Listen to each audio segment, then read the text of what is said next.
पश्चिम बंगालच्या निवडणुका संपल्या आणि राज्यात मोठा हिंसाचार उसळलाय। भाजपचे मुख्यमंत्री पदाचे दावेदार सुवेंदू अधिकारी यांचे पीए चंद्रनाथ रथ यांची रस्त्यात अडवून गोळ्या झाडून निर्गुण हत्या करण्यात आली।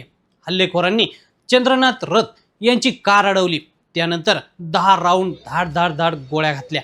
त्यातल्या 5 गोळ्या रथ यांच्या शरीरात आरपार घुसल्या आणि त्यातच त्यांचा जागीच मृत्यू झाला।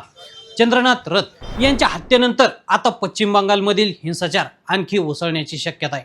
रथ यांच्या हत्येमागे ममता बॅनर्जी यांच्या टीएमसीचा हात असल्याचा आरोप केला जातोय, तर दुसरीकडे तृणमूल काँग्रेसने म्हटलंय की लोकशाहीत हिंसाचार आणि राजकीय हत्यांना स्थान नाही, दोषींना ओळखून त्यांना शिक्षा झालीच पाहिजे असंही टीएमसीने म्हटलंय।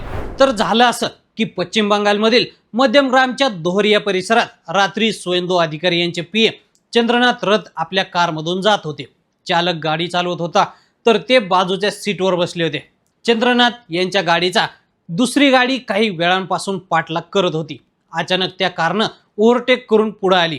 बाजूने बाईकवरून आलेल्या गुन्हेगारांनी चंद्रनाथ यांच्यावर 10 राऊंड फायर केले, त्यामधून 5 गोळ्या चंद्रनाथ यांच्या छातीत लागल्या।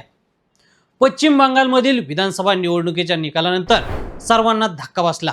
तिथं भाजपनं विजय मिळवला।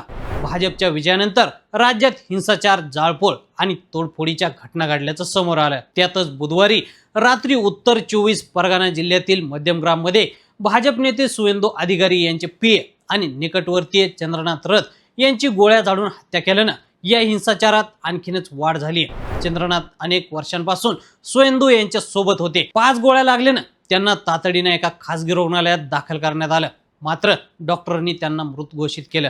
या हत्येमुळे बंगालमधील तणाव चांगलाच वाढल्याचं पाहायला मिळतंय। आता चंद्रनाथ रथ नक्की कोण होते? पूर्व मेदिनीपूरमधील चांदीपूरचे मूळ रहिवासी असलेल्या चंद्रनाथ रथ यांचे सुवेंदू अधिकारी यांच्याशी जुने राजकीय आणि वैयक्तिक संबंध होते।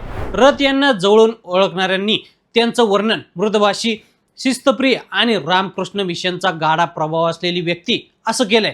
याच संस्थेत त्यांनी आपल्या सुरुवातीच्या काळात शिक्षण घेतलं। त्यांच्या मित्रांच्या सांगण्यानुसार हवाई दलात त्यांनी जवळपास 2 दशकं सेवा बजावली।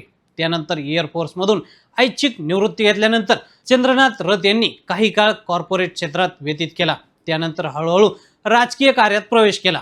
त्यांचं कुटुंब यापूर्वी तृणमूल काँग्रेसशी संबंधित होतं। त्यांच्या आई हसी रथ यांनी पूर्व मेदिनीपूरमधील एका स्थानिक पंचायत संस्थेत पदही भूषवले।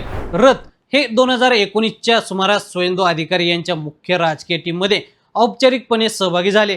त्यावेळी अधिकारी हे ममता बॅनर्जी यांच्या सरकारमध्ये मंत्री म्हणून कार्यरत होते।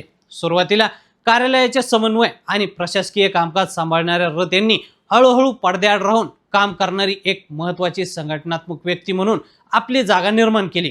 अधिकारी यांच्यासारखंच रथ कुटुंबानेही 2020 मध्ये भाजपमध्ये प्रवेश केला होता। सुवेंदू अधिकारी यांनी आपल्या पीएची हत्या ही एक पूर्वनियोजित कट असल्याचं म्हटलंय।